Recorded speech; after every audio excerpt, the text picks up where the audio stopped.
Hi vlog, welcome to my guys. Welcome to my guys. Pakilala ka.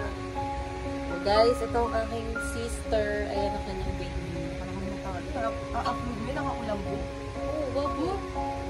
Ito ang life namin kasi Bulacan. That's life. There's no electricity here. But we have wifi. Ilaw. Yan. Mga padede girls na.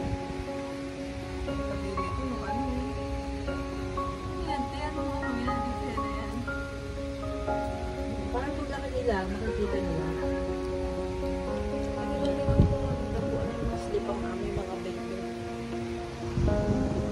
Guys, sana yung ads nito wag yung skip.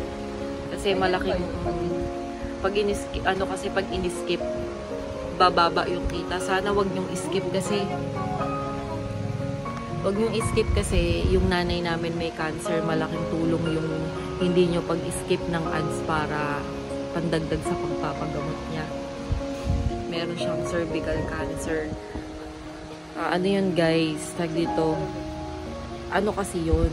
Advice ng doktor, magparaspa. Hindi siya nagparaspa. Noong 2021, hindi siya nagparaspa. Ang sabi sa kanya, pag hindi siya nagparaspa, magiging cancer. Ayan, nagbi-bleed siya. Umabot ng 2022, nagbi-bleed. Tapos yan 2023, tsaka siya nagparaspa. Kaso, may nabuo ng bukol. Ngayon, may lumalabas na discharge sa kanya. May lumalabas na. Ngayon, nagpapadoktor na siya sa Philippine General Hospital.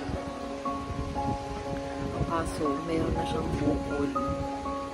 Meron na siyang bukol sa mattress. Kaya tayo mga babae, talagang napakahalaga na magpa-pap smear every 6 months. Kasi doon makikita kung meron na tayong infection.